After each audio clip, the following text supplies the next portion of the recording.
Hey folks, can you see me now? I am, I am Charlie. Welcome back, folks. Well, welcome back to live stream. First, I've been trying to set this up. Everything has changed so much. I really can't see too much of uh, anybody right now. I'm doing this the old way. I'm broadcasting from my cell phone, my trusty LG. My poor LG. She's a pooping also. She's a huffing puffing. I think she needs just like my laptop. She needs a hit of my asthma spray. Even though I don't have any more of my asthma spray. Um, Bear with me. Let me see where I am as far as being seen. I'm gonna have to edit. Oh, there it is. Ah, okay. Where is thou? Come on, baby. Oh my goodness. Oh, wow. Okay. All right. Kind of a delay here, right? Wow, quite a bit delay.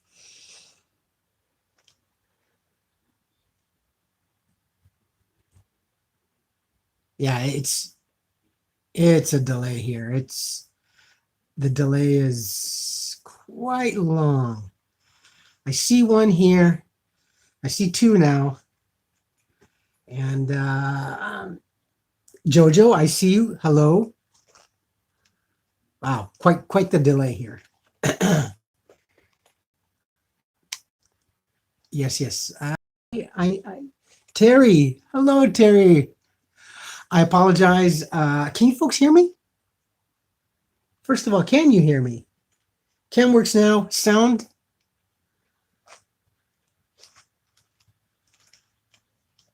Okay, what about sound? Okay, all right, Terry. All right. I had everything set up. Oh, Frankie, I'm sorry. Didn't mean to toss that on you. Had everything all set up and microphone, but the software is conflicting with my laptop and the whole process of doing the live stream. So until I am able to get a laptop, I'm gonna, if I do any further or future. Hello, Ann. How are you doing? I can see you folks here. All right. So I'm kind of monitoring over here. Refrain from looking over there, Charlie. Hello. I know this morning was pretty hectic and was just wasn't expecting it. So this morning, forget this morning.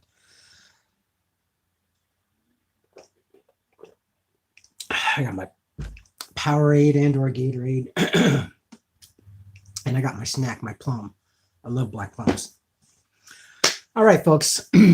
So I had this crazy thought. I went to the store to go get some more water and watching everything that's going on. As most of you seen on Facebook, that follow me on Facebook, I've been posting a lot of the COVID-19 or coronavirus and everything. Just craziness. Are you guys still there?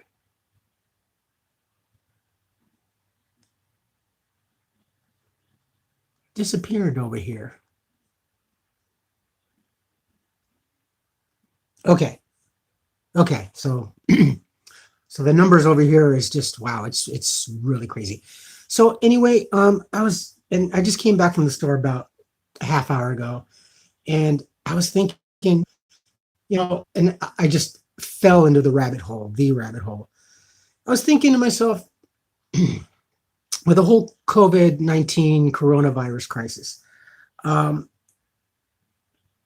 definitely a lot of places are underplaying the numbers, and especially here in the U.S. I think it was reported that we have about 67 cases, with plus or minus a few cases getting better and stuff like that. When somehow magically the rest of the world, especially Iran right now is like really, really in deep poo poo.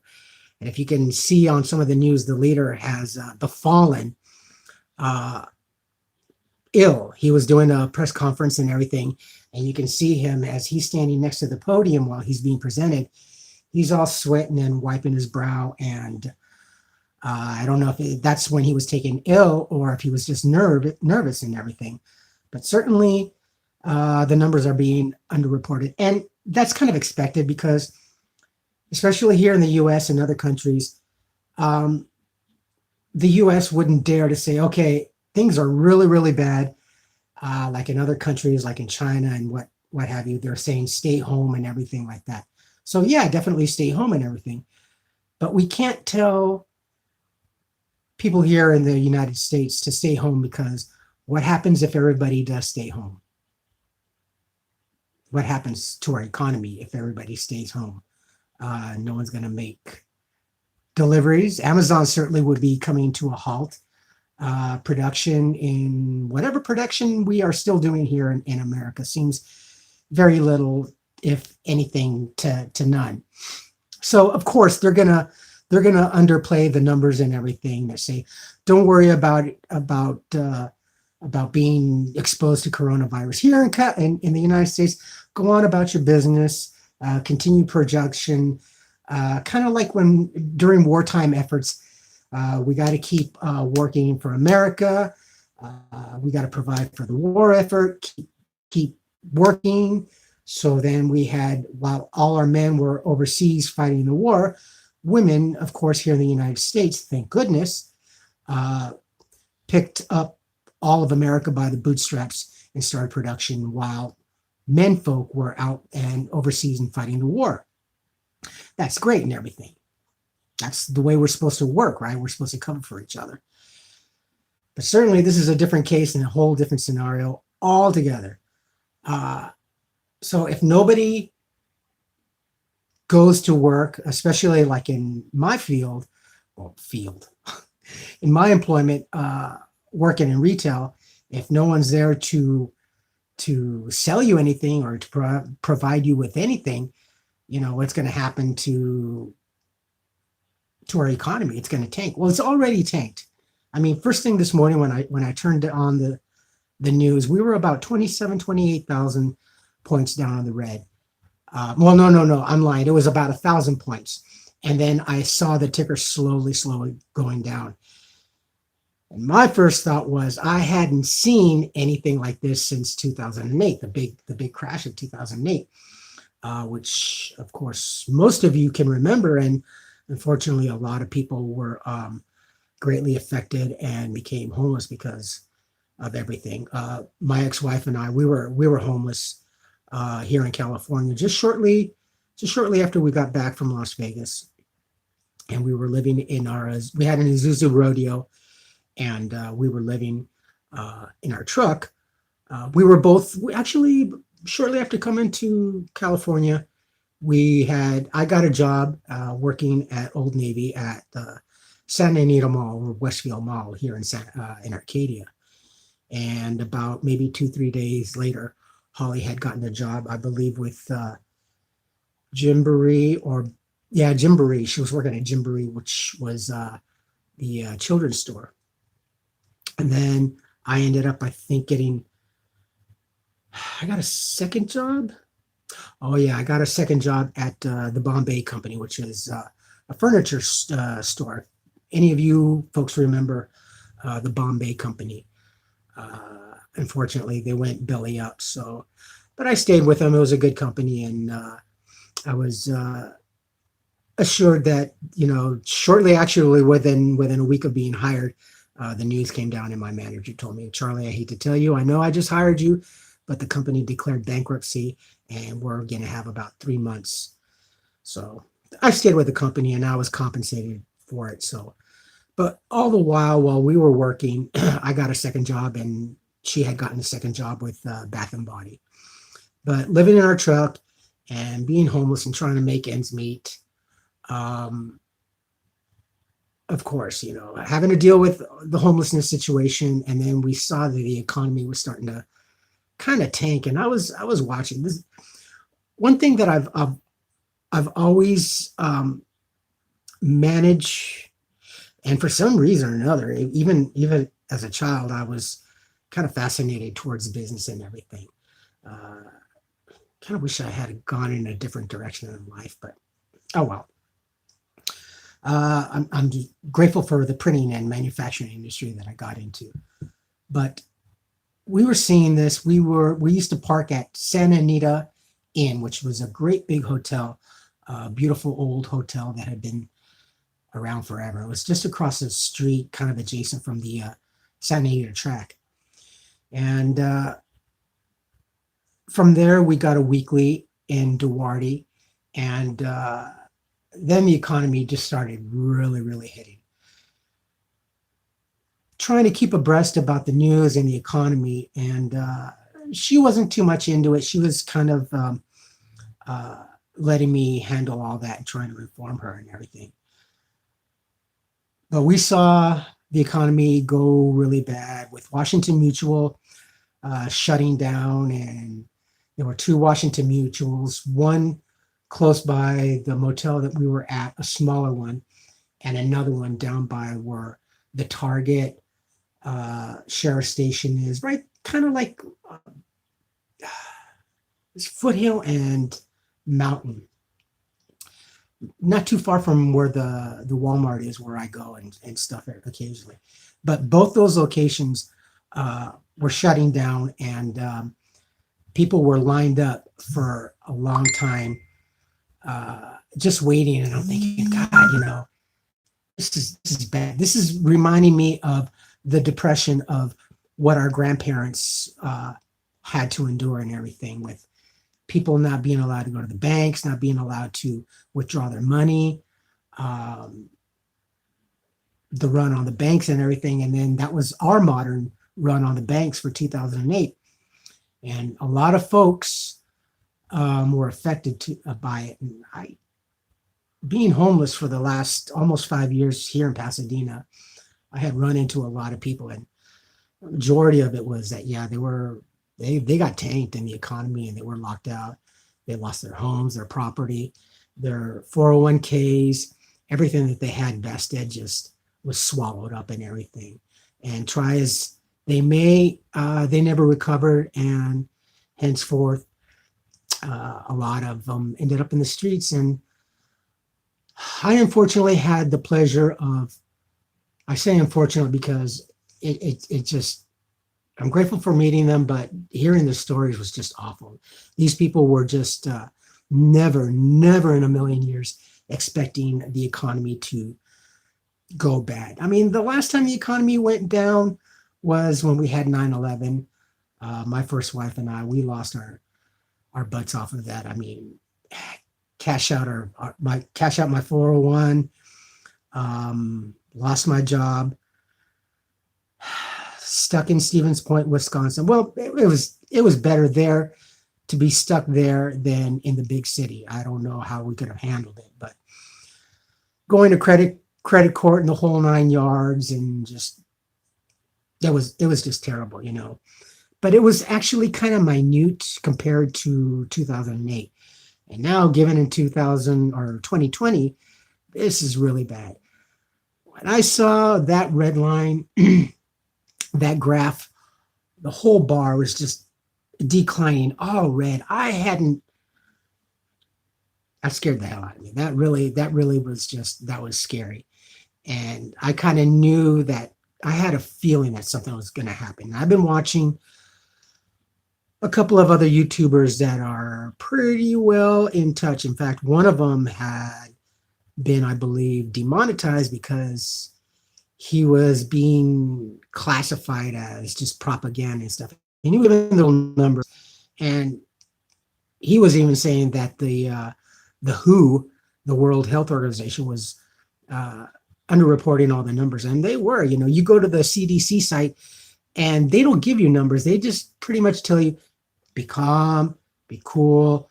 We got this. We got this. We got to control. Don't worry about it. Just go on about your business and let us handle it. Okay. You know, if anything happens, then we will most certainly tell you.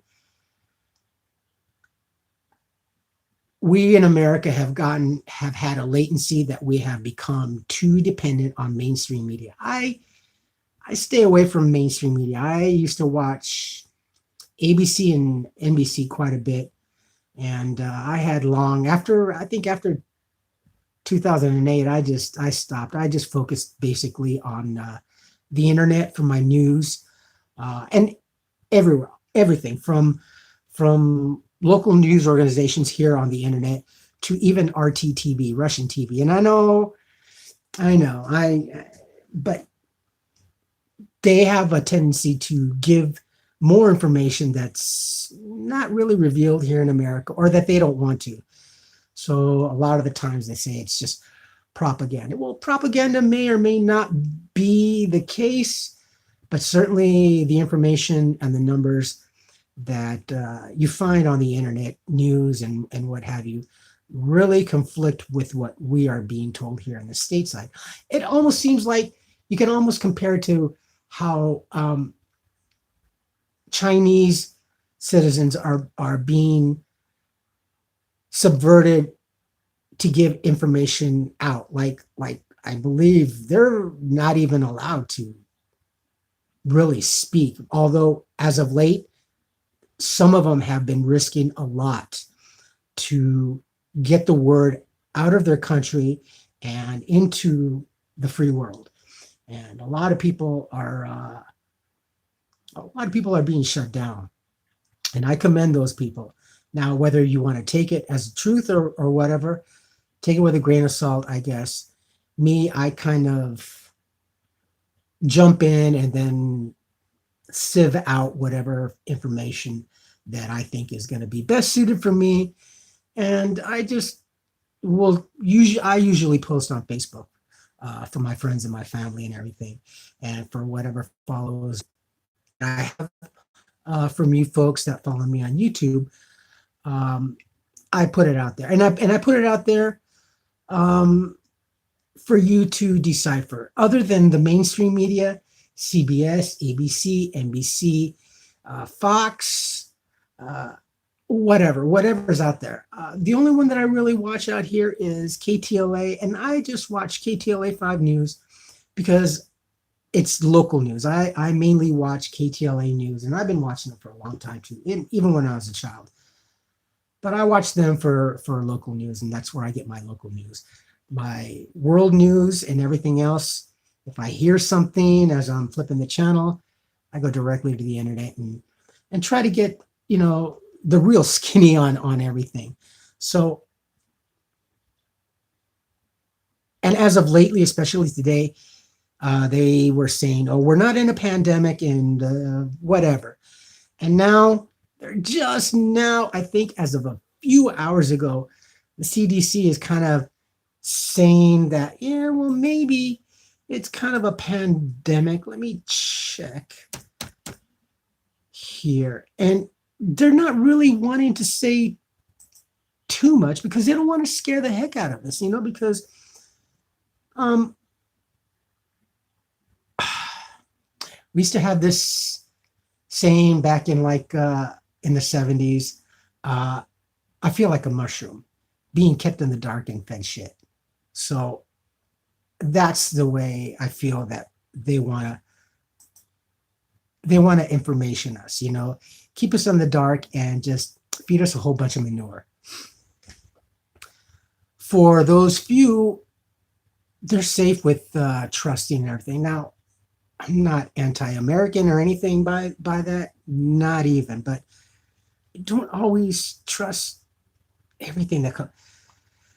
Yeah, coronavirus disease 2019. CDC is closely monitoring the novel coronavirus outbreak. And if you go to cdc.gov, that's all you get. It's just a big banner with the picture of the coronavirus, and that's it.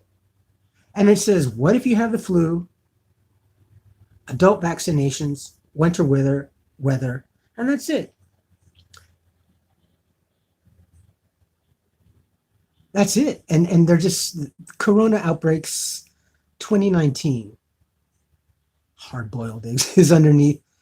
Yeah, see, and all they're saying, how it spreads, symptoms, testing, protecting yourself, facts, frequently asked questions, situation updates, situation summary, cases in the US.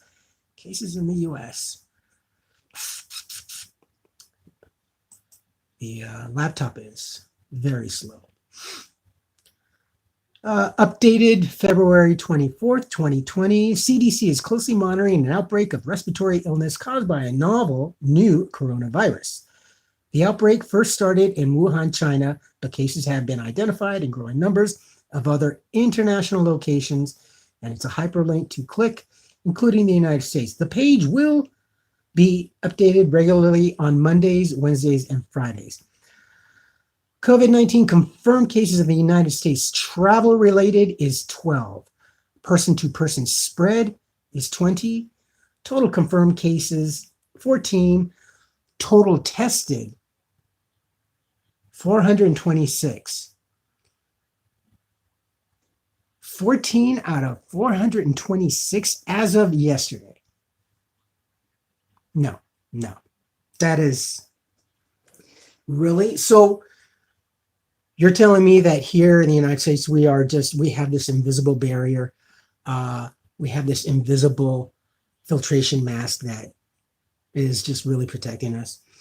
And I don't know if some of you have noticed that they wanted to fly some, I guess, people that were kind of infected or suspected of infected. They wanted to fly them down to Costa Mesa and use this old hospital back from the 1940s, I believe, to store them and treat them there. Now, that facility is ancient. That facility is not even near safeguarded. It doesn't have the protection. The windows, the doors, and everything is not sealed to prevent anything from escaping. Not one single microbial germ would be able to be contained in there. So really, they're being desperate, and they're looking for a place to treat people. And Costa Mesa, really, I'm glad for them.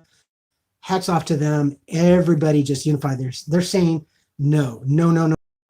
We have children here, and Costa Mesa is a well-to-do area. It's got some money. It's a nice place to visit. It's a nice place to go for the day and just live there. The area is pretty darn nice, but they wanted to put these people in. Why can't the government or whomever have a facility for this? You would think almost that we would have some sort of facility here in the United States just in case of a scenario such as this and presented now. This obviously started back in December, slowly, and was just kind of kept under wraps. Now, this does go back to China. It was suspected that, here's another thing that they're not saying. It's suspected that maybe it was something that was kind of lab created. Now, I don't know too much about that maybe it escaped or whatever. Again, down the rabbit hole. Been using that term a lot. But it's true, it just doesn't seem like it should be. Now, getting back to this, the COVID-19 and the homeless, as I was coming back from getting water, actually, because now I'm really kind of down the throat of the rabbit hole. I'm getting water just in case as a precautionary. I use the water anyway to make my coffee in the morning and just to fill up my drinking bottles in here and to keep in the fridge. I don't really like the taste of the water here. It does have a funny taste, and in two marriages, drank a lot of bottled water, especially in the last marriage and with the baby marriage. I just feel a little safer. And it does taste better, especially making food and coffee and what have you. As I was coming back and walking through the church parking lot and everything coming in here, I'm like, wow, this could be a great opportunity to solve the homeless problem here in America, and especially namely here in California. Now, as you know, we are considered a third world state here in the United States with all the homeless that we have. What if, mind you, what if here, starting here, maybe either New York, Chicago, but I think maybe here in Los Angeles, turn on the news one morning or in the evening to tune into the news and get an update. What if? Well, it was reported that a homeless person in Los Angeles has contracted the coronavirus, COVID-19, and blah, blah, blah. And what if, mind you, again, what if, oh, well, another case. Well, it seems that the homeless sector, as we all figured, because of their filth and the feces and all this whatnot, what if they start with the homeless sector? What if this is their grand opportunity to actually solve the homeless problem? I know San Francisco would love it. They would love nothing more than to use this, maybe, to solve their problem, because their economy is pretty bad right now. If you go to San Francisco and get a one-room apartment or what have you, you'll be paying $2,000+. It's a lot of money. Here in California, we have Frisco, Los Angeles, and San Diego coming down the pike. What if this is their opportunity to do exactly this thing? And I keep thinking about the movies that we've had, Outbreak and all these other disease movies that Hollywood likes to put out, like with disaster films, earthquake and tornadoes. My favorite low budget film that's funny, one of my homeless friends loves Sharknado. What if it's their grand opportunity to actually solve it and start picking up homeless people and maybe just corralling them at first and taking them one by one and bringing in FEMA to quarantine a section of Los Angeles, namely Skid Row. Now, see, Skid Row would be the perfect opportunity to quarantine and start picking everybody off. They can certainly, down by Union Station and the Men's County Jail, there's areas down there where they can actually do this. And it's close to the LA riverbed. So they might even utilize the new park that they built there a few years ago, where we have a lot of concerts and venues there. But I was thinking about this, and it's kind of crazy. Now, they also said that they're working on a vaccination or a cure and everything, but they also said in the same breath that it would take up to a year. Now, can you imagine? Now, look how quickly, since the so-called reported time that it started was mid to late December, up until now. Now, they kept quiet and everything. So up until now, February 25th, look how far it's gotten this quickly. So we're expected to wait a year and take precautionary measures. So what's that going to do to our economy? What's that going to do to our production here in the United States? Now, China right now is really, really trying to get their workforce back out at the risk of their citizens. They're telling their citizens, okay, now you got to get back to work, because Apple certainly needs all their iPhones, because people in the world, especially the United States, they're starving for the next iPhone. So do your part for our country, do your part for our economy, and let's get those iPhones out to America, because America really doesn't care about China in that sense. They don't care about the citizens. So all they want is their, $1,300 phone, So and cars, manufacturing parts in China. Now, me working in retail, China, Indonesia, Malaysia, Taiwan, all those countries where the infection is. What do you think that's going to do to retail sales? Not a lot, right? And here's another thing. Here's another thing, my friends, that they have just now, I think, started to say. Pharmaceutical companies overseas, manufactured in overseas, the majority of pharmaceuticals are being manufactured in overseas. What do you think that's going to do? So that's why the information has been subverted to a minimum. You know, they don't really want to scare us. Just enough for us to be cautionary. Wash your hands, wear face masks every time you use the restroom, blah, blah, blah, blah, etc. Just like you would tell a child. Okay, now wash your hands, be a good little child, and everything will be fine. As if really washing your hands and using antibacterial anything is going to really do anything to this bug. And it's already, I think, mutated maybe twice, if not 3 times already. So my great fear is that they may utilize this to start solving the problem with the homelessness. Especially as of starting last month, Hollywood came out with a proposal that they want to bring Hollywood back to its glory days, but a more modernization. And they said they want to start with Hollywood Boulevard. Hollywood Boulevard used to be fun. When I was in high school in the 80s, we used to go down there and kick it and cruise and everything. I mean, we still had the big old Coca-Cola neon sign, kind of like the ones that they used to have in New York and everything. That had been taken down. We used to cruise up and down, and after a couple hours of just back and forth, we'd all meet up at Pet Boys and show off our cars, chit-chat, have a little smoke, have a little drink, and then go out and enjoy the time, you know? Friday and Saturday nights. They since long stopped cruising on in Hollywood and everything.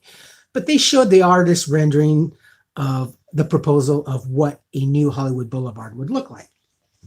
And it looks fine. It looks spectacular and beautiful and everything. You see the artist renderings of families holding hands, little children, just spectacular, beautiful. One thing I noticed that you don't see is homelessness. You don't see a homeless person right there. You know, it's all clean, beautiful, and pristine. Yeah, I'm thinking, yeah, okay. But see, they never mention, okay, well, before we do this, and what they should have come out and said, before we do bring Hollywood back up to its glory days, its standards, we need to solve the homeless problem that we have here in Hollywood. And there is quite a bit of a problem in Hollywood. When I film in Hollywood, I try not to film them because, and I don't know, maybe I should, but I feel really bad, you know, in the sense that I feel like I'm shaming them in that sense without asking their permission. Occasionally, maybe I'll just get a flash and I'll like, oh, wow, I didn't mean to do that. But then Hollywood aside, speed up to today, go back Sherman, maybe 3 weeks ago, Los Angeles came out and said, hey, you know what? We got a proposal too. We want to bring Los Angeles back to its standards. Now, they've been building crazy in downtown LA. And they've been wanting to push out Skid Row because there's a lot of fantastic property, industrial property in Skid Row that they can utilize. And I see that. Skid Row never used to be like that. It's, what do we got? 51 blocks, 5, 6, 7 square miles altogether of homelessness, when it used to be just basically one street, you know? They came out that they want Broadway. Broadway is the main drag, the main boulevard in Los Angeles. Now, when I was a child, I remember in the 70s, in between vehicles of my mother and I having, we would take the RTD, which is now Metro, but RTD was the main transit system that we used to have in Los Angeles. It's Rapid Transit District, RTD. I think bus fare that I can remember, the lowest was about 15, 20 cents, and then it jumped to 50 cents. Today, to get on the bus, it's $1.75, and I think we're due for a price increase. A bus pass, a day pass is $7.50. A weekly bus pass is $25, and a monthly bus pass is $100. And I remember that when Mark first interviewed me, and then the second time, I had told him that I got a job working for Nozawa Sugarfish, working as kitchen help.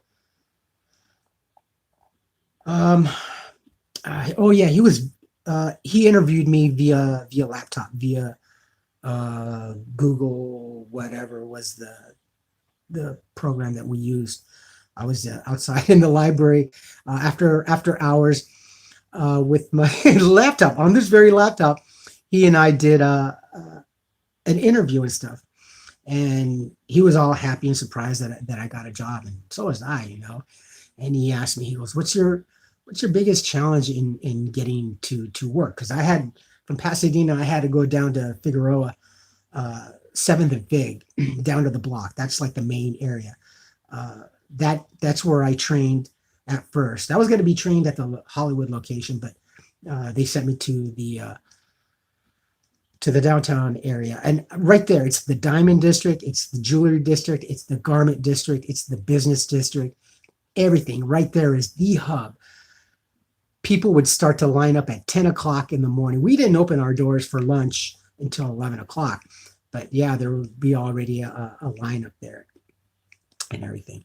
So anyway, getting back to Broadway, they said, "Oh yeah, we want to bring Broadway back up to its standards and its glory days and the way it used to be."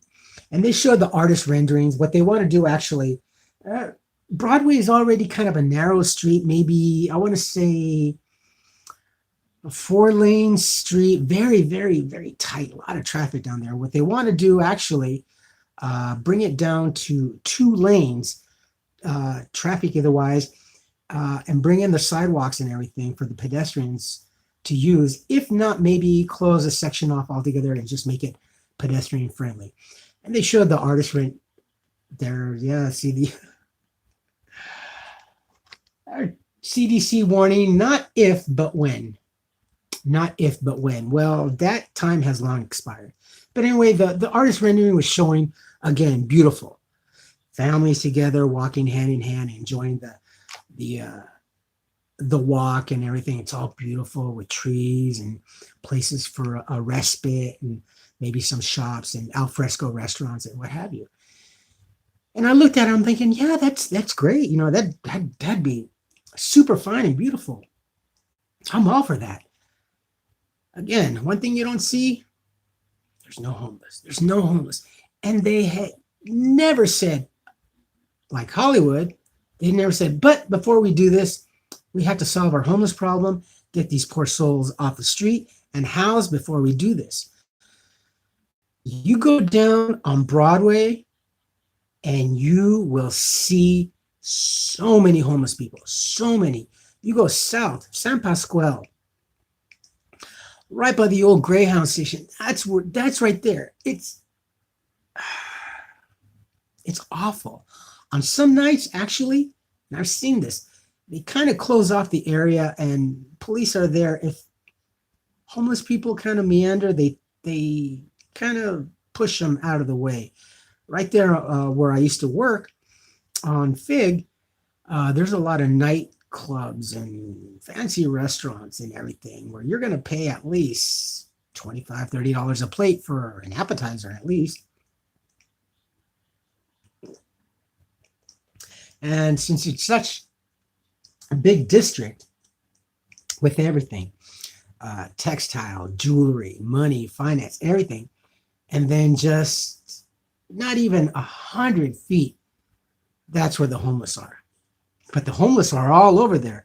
Skid Row is just right there. And when it was time for me to go in between shifts, and I had 3 hours to kill before we started dinner service at Sugarfish, I would go down there and I'm thinking, God, this is awful.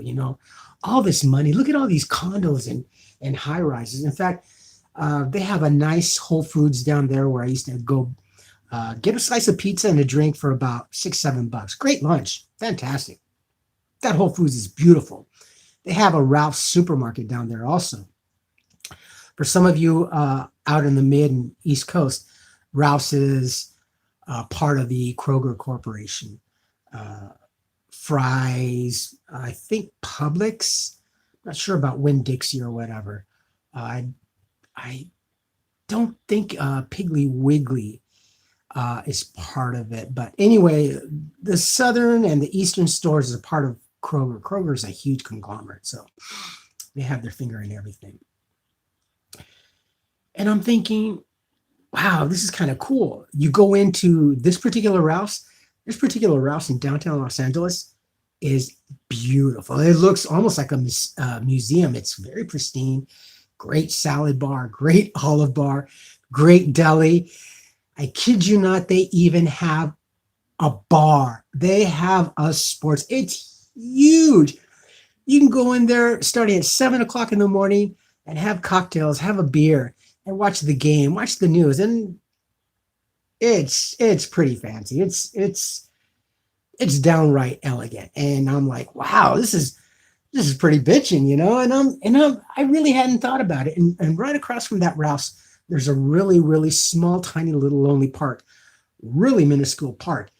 And all around it, you see all these new luxury living facilities that they're building, and they continue to build. It's pretty tragic, I find, because they're more concerned with getting people out of the rural areas and into the city. But see, that's always been the way California has been. And look at New York. New York has always been built to, let's bring everybody from rural areas into the city, so that way it'd be easier to provide services, emergency and non-emergency services. So it doesn't take more than just a hop, skip, and a jump to get someone help or provide whatever it is. And that's always been the intentions of our country. Let's build bigger cities: Milwaukee, Chicago, New York, Los Angeles. It's always been that way. Get everybody out of the spread out areas, and let's just jam all to a habit trail for hamsters. We'll just put a big feeder here. We'll put a big water bottle here, and everybody could just gnaw and drink and be happy. We'll give them their little trails, their tubes. We'll give them their spinning wheels and everything. Provide them with gyms, Uber, Gruber Eats, everything at their disposal. When I was going down there, you see people on their bicycles delivering food to offices and what have you, and it's insanity. So I prefer living out of the big city, and this isn't as dense as it is downtown Los Angeles, but there's breathing room here. And when I used to live in Stevens Point, Wisconsin, I loved it, man. I had my wife and my newborn son had all the room, and I'm like, God, I love the countryside. Being raised in the city, I love the countryside. I think that's one of the things that I really used to also love when I first moved to Tahoe. I had always thought that Tahoe was very expensive. It is probably now, but Tahoe was pretty affordable back in the early 90s. But I think, and I'm fearful. I'm really, really fearful. I think it's going to be an onset. Maybe I'm just being paranoid, but living out on the streets, we homeless people see a lot of things that do not get reported. A lot of harassment from local authorities and what have you. Not that everybody's not that all the police are bad and evil. There's always going to be a few rotten apples in the midst of some fine fruit. But we've seen a lot. I mean, my friends and I've recorded, and there's one where there's this one gentleman was wasn't in his best frame of mind, and he was not doing what he was supposed to be doing right across the street at the bus stop from my uh, where I used to live.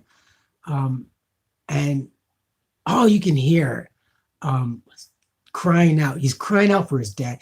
Dad, help me. And this gentleman must have been 30, 40 something, really disheveled homeless man. And they have him on the ground, and you can hear the click, click, click, click, click, click, click, the taser. And all you hear is screaming for his father. And that was wrenching. That was wrenching. It was pretty bad. In fact, one of my homeless friends was asking, Carlos, are you getting this? I go, yeah, I'm getting it all on film. And I uploaded it. But they didn't care. It just gives them more of a force. If it seems that if the more mentally ill you are, the more they want to subjugate you. Um, and they'll just say, oh, this guy was crazy.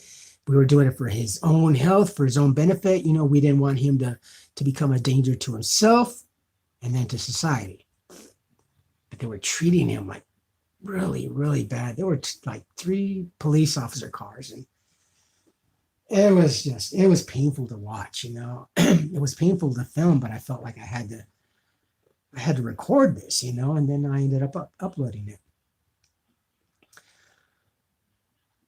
I think this is definitely going to be a problem. I don't really see this whole coronavirus really dissipating or going anywhere positive. That is, I don't think it's going to subside. This is some crazy BS. This is really scary.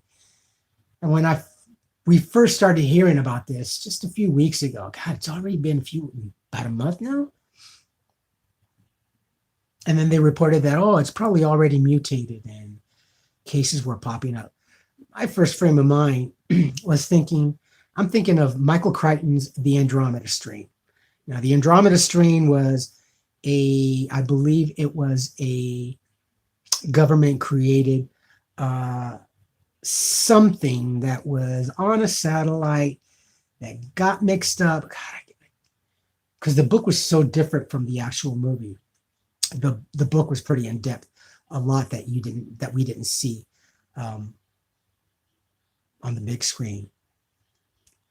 But and if you remember the movie, it was pretty scary. That the whole scenario that if somehow that particular virus, the Andromeda strain, were to break out, that facility's protocol was that they had a nuclear detonation device to blow up the facility and eradicate this disease. And it started breaking out and everything. And there's this one doctor who's trying to do everything he can to stop the explosion, because at the last minute they discovered that this particular disease or virus, when exposed to intense heat, multiplies like mad. Fire would not eradicate it. Fire would only give it birth and blossom into something more terrible and more sinister. So when they discovered this, I believe the virus also had the capability of breaking down anything that was petroleum-based, plastic, rubber, anything that was petroleum. It was eating at it because oil is a natural byproduct. It's natural. So it was eating anything that was petroleum based, and all the seals of the facility, rubber and plastic and everything that we utilize so much in our lives and everything. We use rubber to protect our cell phones, waterproofing and everything. That particular virus had the capability of actually eating away and deteriorating, disintegrating anything that was petroleum based. So, and in the long run, for those of you that remember the movie, I remember as a kid. I think it was one of my dad's favorite movies from what I remember. And they stopped it. They stopped the countdown and they prevented all of this. And then shortly thereafter, the movie ended. So I'm definitely thinking that this could be their upper hand. This could be their ace in the hole to start solving the homeless situation, so solving the problem here, especially since we have been classified here in California as a third world state. And it is most certainly that. When I went to go film the memorial when they had all the flowers for Kobe and Gianna, just at 7th and Fig, I walked down 3, 4 blocks to get to the Staples Center. So many homeless people, so many homeless people. And right there, there's a big Target and a Starbucks where I used to go get my coffee before the shop opened. Just everywhere. Just it's so bad. And there's so much money right there. There's so much money in this district. And these people are just, I mean, there's a 7-Eleven right there across from the subway. And when I used to get off work, I used to go in there and get a slice of pizza, go get my soda, hop on the train, and come back to Pasadena. And to earn money, you know, some of these homeless people actually will stand there and open the door like an old-fashioned doorman, you know, open the door and you give them a tip and they do this for me. It's heart-wrenching, and it's sad, you know. How many times have we heard the richest country in the entire world, one of the absolutely most powerful, one of the youngest, the most richest, and the most military powerful countries in the world, the youngest,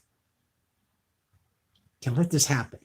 You know, let this happen. That's sad. You know, we don't care. It seems like homeless people is just a byproduct, a waste of our economy. You know, it's being used up, or something happens and just throw them under the rug, throw them to the curb. You know, just we've already had our use with them. You know, just don't worry about it. They'll just keep quiet. Give them a sandwich. Let's just promise them something right here, and they'll be content. You know, let's offer this and whatnot. You know, they'll be happy and stuff.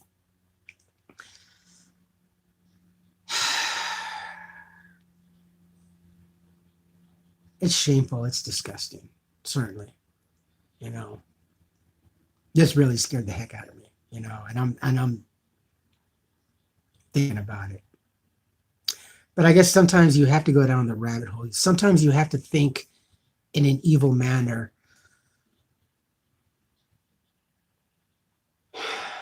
to maybe see a possibility of what could happen. Certainly with the economy, you always have to think the worst to see where the economy's headed. And I kind of saw this, you know, I was thinking, God, what's this going to do to the economy? You know, if China stops production, if they're telling their nationals to, okay, you know, stay indoors, let's prevent the let's prevent the spread of the disease or the virus or what have you. Keep the rest of the world safe. I don't think they really thought too much about it. You know, they halted the production and everything, so now the rest of the world is being affected by this. Certainly, your iPhone might be delayed. And another thing that came up like a couple of weeks ago, Sony. Oh, looks like the new PlayStation is going to be delayed a bit. Sorry, but you know, parts and microprocessors and plastic and cases and hardware and software is, you know, going to be affected. You know, there's no one developing this. There's no one, you know, stamping out all this other stuff. So, and we don't have a Rosie Riveter to step in and take over what the menfolk would have been doing. So this is affecting all sexes, all classes, all economic classes of people. So yeah, you know, when he talks, humanity just is by the wayside. So at the risk of their own nationals, they're saying, come on, we got to get going. We got to get production. You know, we can't let our economy here and just falter and let the rest of the world, you know, get affected by us. We got to show them that we're strong and everything. Now, that's great and everything, but all the while, our government's just telling us, Don't worry about it. We're cool. We're cool. We're safe. You know, if anything bad happens, we're certainly going to inform you. We're going to tell you. Wow. It is a little too little, way too late. It's here, and I think we're really going to see this. Another thing that I was thinking. I know a lot of folks don't want to go out and everything, and especially here, Chinatown is just a train ride away. I pass by Chinatown before going into Los Angeles to go to Staples Center, to go to Union train station. China is one of the last stops right before Union Station on the right hand side. Not too many people are going down to Chinatown. We did have a marathon in there for the Lunar New Year, but a lot of people, I hear a lot of people, oh, we don't want to go there. Amusement parks. You know, I'm not so worried about going to an amusement park. And I know it's a very touristy place, especially Disneyland, Magic Mountain, that's very far, and what have you. But the one thing, another scenario that kind of crossed my mind just last week, and I'm thinking more so than an amusement park, what has a lot more attraction international wise, more than Disneyland. Who likes to come to the United States, all over the world, and spend the time looking at the lights and glimmer of Sin City, Las Vegas? What if we haven't and we haven't heard this yet, mind you. What if there's a reported case of COVID-19 in Las Vegas, in a casino? Imagine what it's going to do to the economy of Las Vegas. See, these are the things that they're not telling us. These are the things that, in general, we as people, because we're being told, don't worry about it, you know, chill, go take your vacations, go about your business, go pump your gas, go get your food, just don't worry about it. We got you covered. Big middle finger to that, my friends. I was thinking more so, what if it also starts a case in Las Vegas? And right now in Las Vegas, it is highly, highly illegal to be homeless in Las Vegas.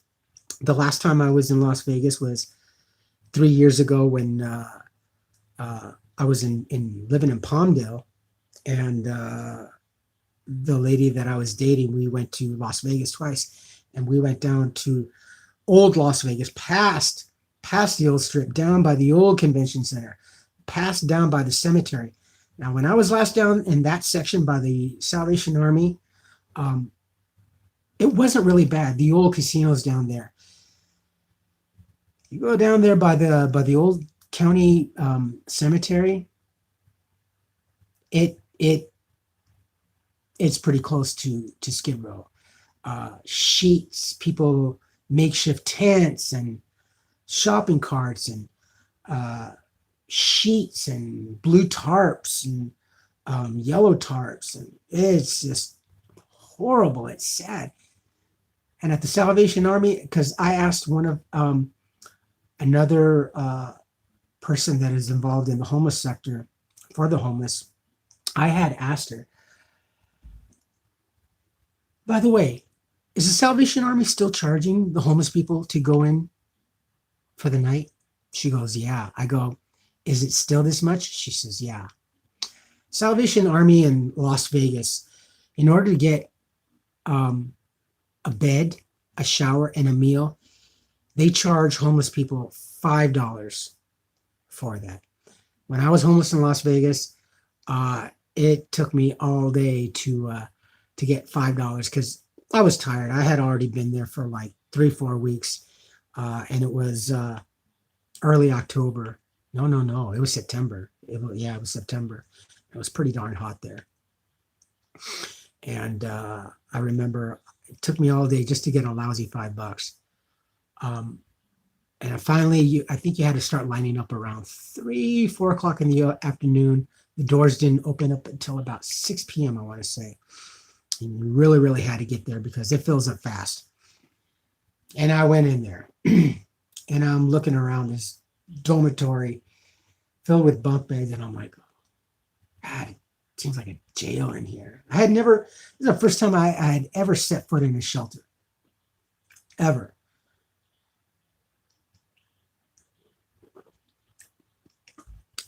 I laid my stuff there, got undressed, changed, got my towel, went into the showers, and washed up, and just even in the sound of the shower and everything, which was very loud, you can hear the angst, the anguish of the moaning, the crying, the desperation, the depression, the misery of the moaning, the coughing, the hacking, a couple of fights in between.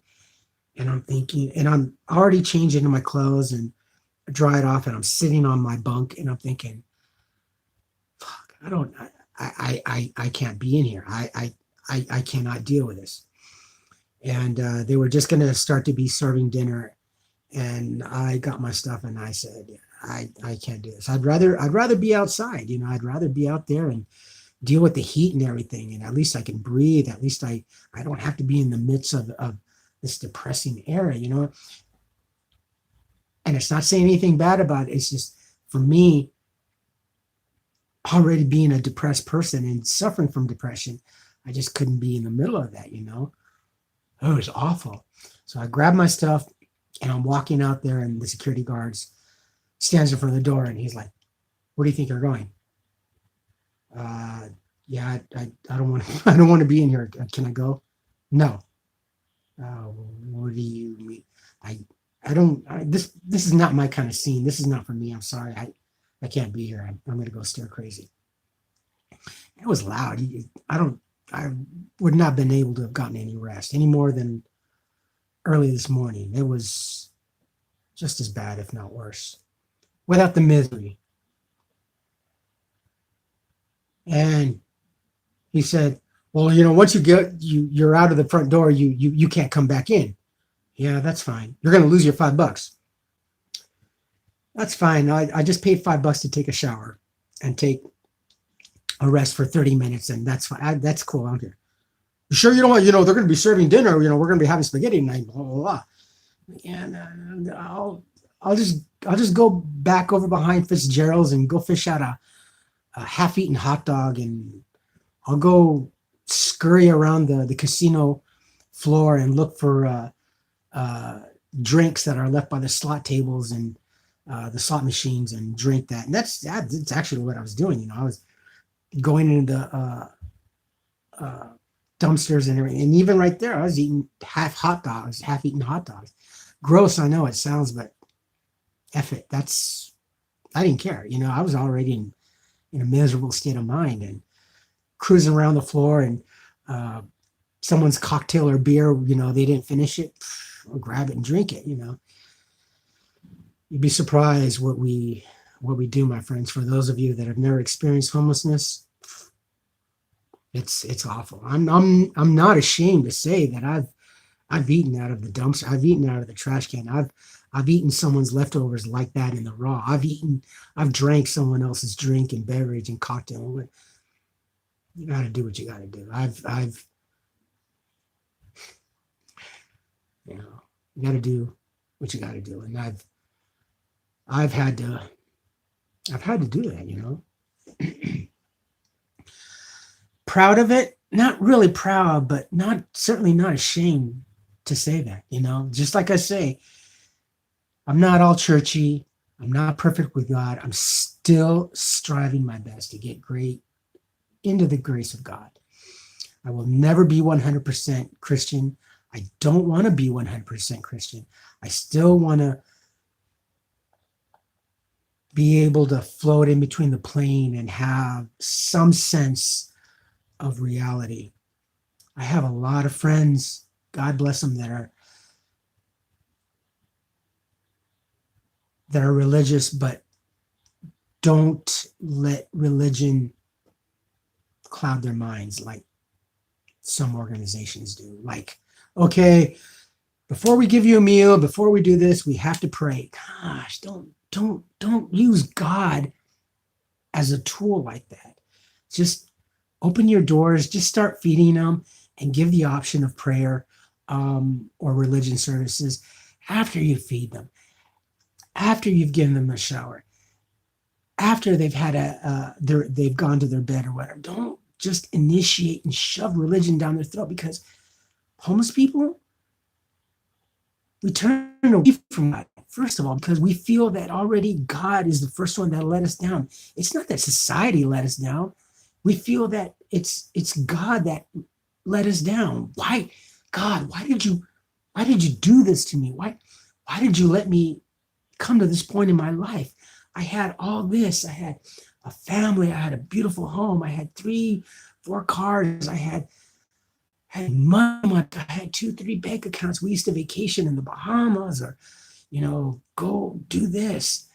And you think that when someone becomes homeless and is sleeping out on the street, that they're going to want to take and embrace God? That's after the fact. God, unfortunately, is the last thing that a homeless person really wants to think about. So let alone telling a homeless person that before they get any kind of services, food, clothing, shelter, shower, housing, that they have to follow God first. And it's not right. It's religion being misused is so awful. It's really, really. Ooh. I have not done a live stream like this in a long time. I'm sorry I'm not really watching you folks. I'm so hearing and talking. But anyway,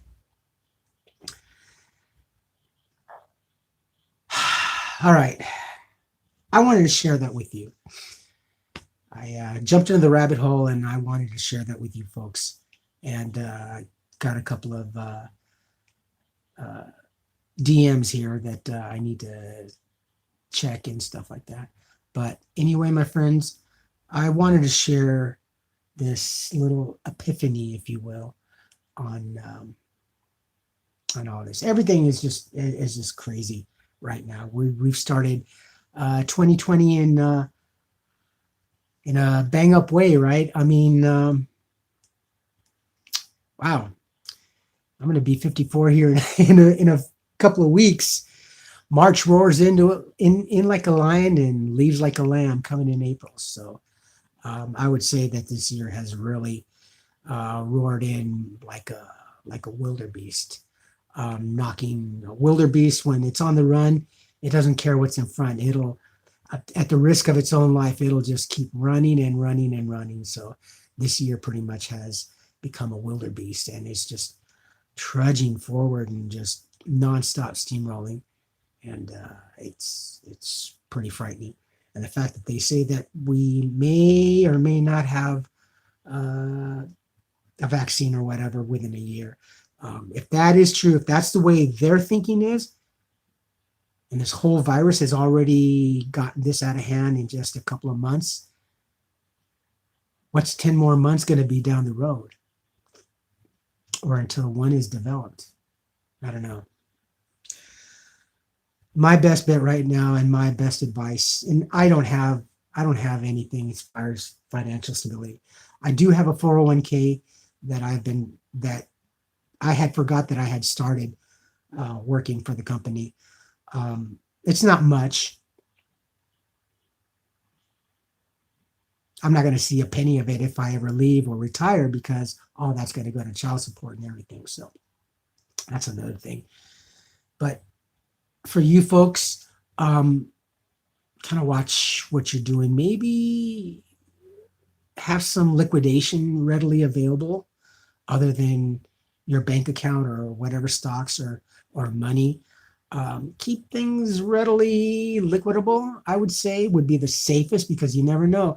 If something really bad financially happens, we are not going to be able to touch our bank accounts. No. This will be 2008 again. We'll get locked out of our money if we're lucky enough to see that. Washington Mutual, those people lost their shirts. I know people that did that, Good friend of mine lost their butts. They ended up there. Some of them got out, some of them just stayed behind. So be careful, prepare, have water. I'm looking at my water bottles that I got. I'm certainly going to go pick up some more water just in case services falter in this state of situation of the economy that we're doing right now, that we're going through, especially out here in the West Coast. I don't know really how it is on the East Coast or in Chicago or anything like that, but I know being a financial state out here, uh, San Francisco, big financial city, Los Angeles, um, San Diego, not so much, but they have an economy, but we have the financial institutions in Frisco and in Los Angeles. So have liquidable assets, have money, cash available. I would suggest you folks, money, maybe not to hoard, but just non-perishables, non-perishables. Because if it does get any worse, and I'm expecting to get worse, we're going to start to see run on supermarkets, the essential staples, bread, meat, dairy, and certainly, of course, water. So, and that's another thing. What if they say that our water system gets contaminated? We didn't think about that, right? There's always the possibility that our water systems anywhere could be contaminated. So, yeah, let's just all be safe and be prepared. Let's not all go overboard. Let's not panic in that sense, but let's be very, very smart, studious, and cautious about this. And take everything. Not that I drink, but I used to say this when I used to drink, and it's my little thing. Let's take everything with a grain of salt, a slice of lemon, and a shot of tequila. Let's just be careful. And let's not play too much what's going on with the radio and the mainstream media. I'm trying to do what I can do, reposting stuff on Facebook, snippets here of a couple of other YouTubers that I subscribe that are very, very smart and intelligent people. And they've pretty much been given already the straight skinny and the straight numbers on it. And now the CDC is coming. Yeah, they're coming up, but they're not revealing anything fully. So let's just be careful out there. All right, my friends, I don't know how this is going to end, but as always, you folks take care of yourselves, take care of each other, but always take care of yourselves first. Love one another, trust one another, be kind to each other, help one another. Definitely do not take today for granted or any other day thereafter. Live for the moment. Cautiously pull down your pants and slide on the ice. Let's just be careful. Let's be smart. Let's not listen to everything that we are being told. Let's think for ourselves.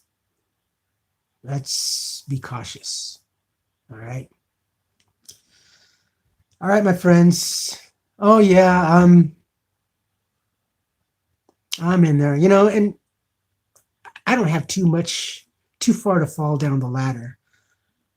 If anything happens, chaos ensues, I'll just go back to the library. I never got rid of my backpacks, and my clothes that I had when I was homeless. Everything is right there available in my closet. So if everything that I've amassed in working and help from you folks, I will lose this. I will take what clothes and my pull bag and my backpacks, my laptop, my electronic gear, and I will be reporting and keeping in contact with you folks from the sidelines. Wherever I can find a Wi-Fi, I would not disappear. But you folks, you have a lot more to lose than I do, most certainly. I can survive on this. I don't want to see you folks having to do what I and my friends have experienced out there and what my friends are continuing to experience out there. Just please be careful. As I've said, I wouldn't wish this upon my worst enemy. This is the most horrible state of mind and physicality that one human being can do. And it's enough to take your own life. It will turn you into a criminal if you let it choose. It'll make you look at drugs and say, F it, I got nothing else to lose. Alcohol certainly is going to be the first and foremost thing. I've known people, I've talked to people, I never used to drink when I had a normal life, and look at me now, shooting smack, drinking, prostituting, doing all this. It's awful. It's a test of one's morality for certain. It really is. And I don't want you to go through that. All right, folks, I'm going to end it. And I got to work tomorrow, 6 p.m. to close. So I may or may not do a video tomorrow. But if anything changes, I'll try to do tomorrow. For me, it's Ash Wednesday. I have to go pay my respects and do what I need to do. Spend some time with my God. And I have a meeting in the afternoon, come home, chill out, and it's off to work. So and I'm expecting maybe something from corporate, maybe, hey, we're being affected here financially. We're going to start to cut down on the hours because we're just going to condense stores with minimal staff and have everything do triple and quadruple duty for what we do. So, yeah, expect retail and expect the retail services out there to be greatly affected. So, it's really scary. It's scary. So it's a lot more scary than I had really, really anticipated. So, all right, folks, I will talk to you. How do you turn off this thing? All right, folks. Oh, yeah. I love you. Take care and have a great evening, man. Just be mindful and be safe.